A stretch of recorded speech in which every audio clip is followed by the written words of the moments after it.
Hey guys, welcome back. It's your girl Tasha, and today I'm going to be doing another video. I realized that a lot of you are actually interested in my hair care routine and the things that I do to my hair. If you like seeing videos like this, make sure to like this video, comment down below, as well as share these videos. Sharing will help others who have these same type of issues and also need help, and it as well helps out my channel a whole lot. Also make sure to subscribe. Head over to my TikTok, it's Tasha Chanel, as well as my Instagram, which is Tasha by Nature. I'm trying to get more active on the both of them because YouTube is my main platform. Subscribe, follow, all that jazz. I'm going to be talking about how to get your curls back, how to revive your curls back after severe heat damage. I have severe heat damage. I've had severe heat damage actually for years and years and years. I get the most distracted whenever I turn on this camera. It's not a joke, it's crazy. It's one of the biggest things that happened to me. So if you hear anything, I refuse to just keep going back and forth because then I don't remember what I said to you guys. Anyways, recently I decided to just give heat a break for probably, I don't want to like give it a number, but there has been times where I say, you know what, let me give heat a break and just focus on rejuvenating back my curls, reviving them. There's also a lot of things, I don't want to say a lot of things, but there's just stuff I do along the way to revive back my curls. And I'm only doing this video because I feel like a lot of times people revert to like getting a big chop, and that is cool. I don't believe in walking around with just a whole bunch of dead hair on your head. I'd rather just trim it and get rid of it. But there's doing a big chop, and then there's at least trying to revive back your curls, because if I have followed what people have said and just be like, oh, my hair seems dead, let me just go chop it all off, and not even establish a routine or certain habits, then it would have been kind of pointless. I also feel like big chops happen like differently for people. For me, I feel like even if I've had a big chop, it would have to be after me trying things and it just didn't work out, because I'm not even a person who just gives up right away. Not that people who do a big chop just gave up on their hair, because like I said, not everybody wants to walk around with a whole bunch of heat damage. And then sometimes the heat damage is just completely drastic, like you just have a lot, your roots are just completely straight, and then your ends, you can tell the difference. I want to say that is a bit different, because if it's dead completely, it's dead, you got to trim it. In between and before doing the big chop, I just want you to know there are options that you can at least try and see if you can revive your hair, because I've done it many times and it actually worked out good. Like my hair has come back. I've always had a certain curl pattern to my hair. It's more like a wavy type. Everybody's hair is different. I have 2 daughters. All 3 of us have different hair patterns. We all have different textures, different curl patterns. My hair looks really big, but it's actually really light and wavy. It's on the thinner side. This is just how I revive back my curls after going through a lot of heat and a lot of just neglect. But right now my hair is in the beginning stages of recovery of there being such drastic heat damage done to it. But because I've been here before, I feel like let me just go through the process with you guys. You should actually stick around for the video so that you can actually understand what I'm talking about, like understanding that you can revive back your hair. You don't necessarily have to do a chop right away. First off, the reason why I actually do have a lot of heat damage is because, like I said, I use a lot of heat in my hair.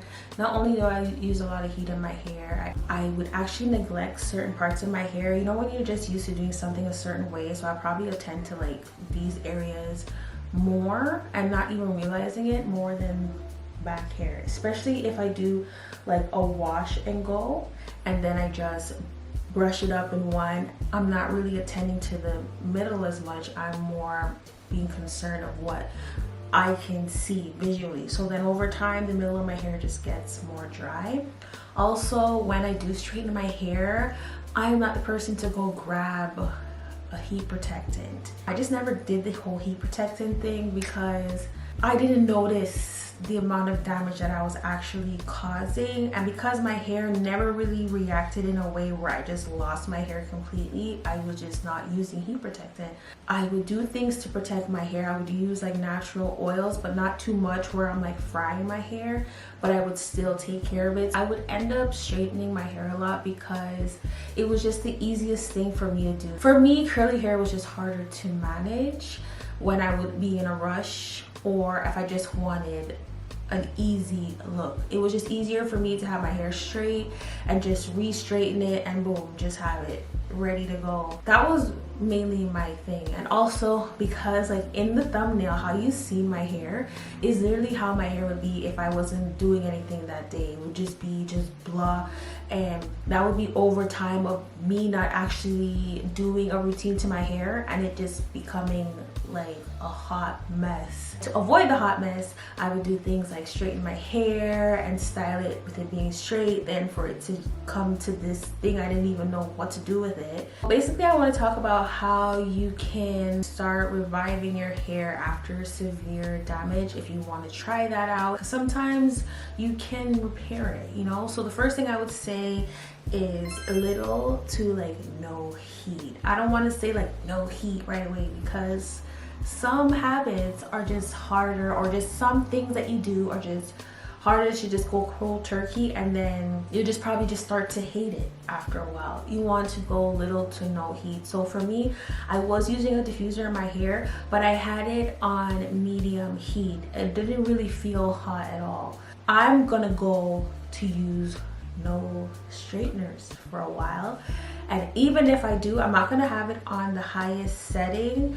And instead of putting more heat to it just to fix the front back or just to revamp up my hair, I'm not gonna go and do that. Like say I was to go to the end of the month and I'm like, you know what, I actually want to do a straight style. I'm gonna use heat protectant. I'm not going to use the hottest heat setting. But if you go from straightening your hair like every day or like 4 times a week, cut it down to like twice a week, once a week, once a month. Just gradually do that until you establish like a whole routine that you're able to have fun with and work with and not get discouraged and start to hate it. You also want to use products that help your hair and not damage your hair. For me, I would say use products that have less chemicals in it. I usually try to use shampoos and conditioners that have no silicones, no parabens, no sulfates, just have more natural ingredients to it. If you want to like completely use like no heat, you want to try to air dry your hair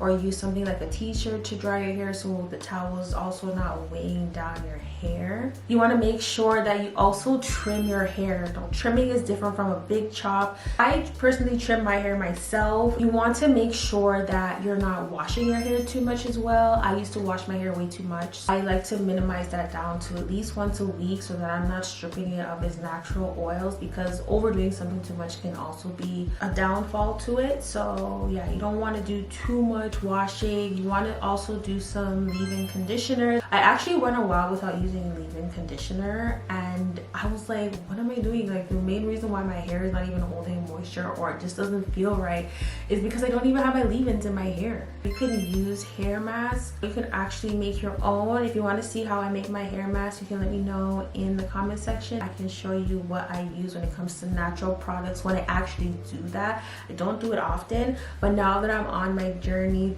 to using less heat in my hair and trying to get my curl pattern back, most likely I'll be making some at-home DIY hair mask. Also, it's gonna come with investing a little bit of money.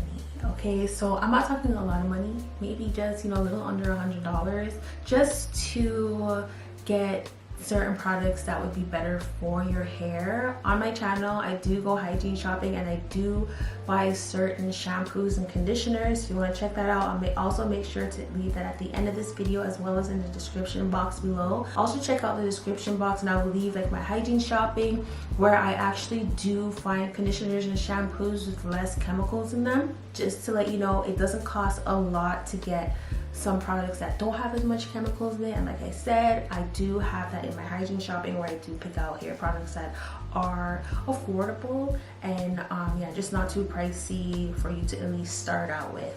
You also want to make it fun, okay? Natural hair and having your natural curls is fun.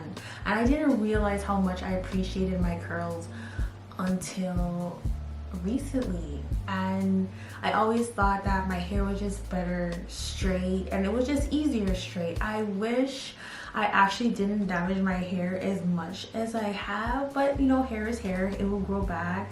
But at least I know now, and yeah, just appreciate it. And honestly, I was just getting really bored with my hair, so I actually did a video the other day, it was on one of my shorts, where I actually just even went to the Dollar Tree and just picked up some cheap hair accessories just to add to my hair when I do feel a little bit bored with it. So yeah, just have fun with it. And it's not a hassle. I feel like right now that I appreciate my curly hair, that is actually beautiful and I like it. Hair is just, this is one of those things where I've had such an up and down thing with my hair, you know.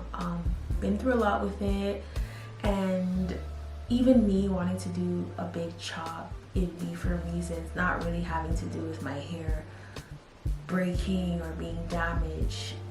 It was more of just wanting a change, you know. To me, hair carries a lot of energy, and I just notice sometimes if I'm just going through so much and I just want to change like everything, my wardrobe, my diet as well, I just be like, you know what, I also want to just trim off some of my hair just to free myself a little bit. I've just always thought that way of my hair. Like if you see me like do like a big chop of some sort, it has a lot to do with more than just damage to my hair.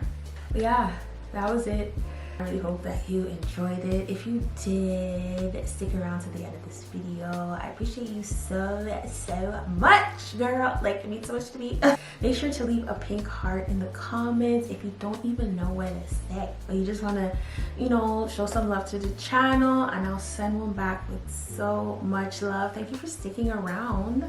And if you want to see more videos like this, make sure to let me know in the comments below. Until the next one, bye.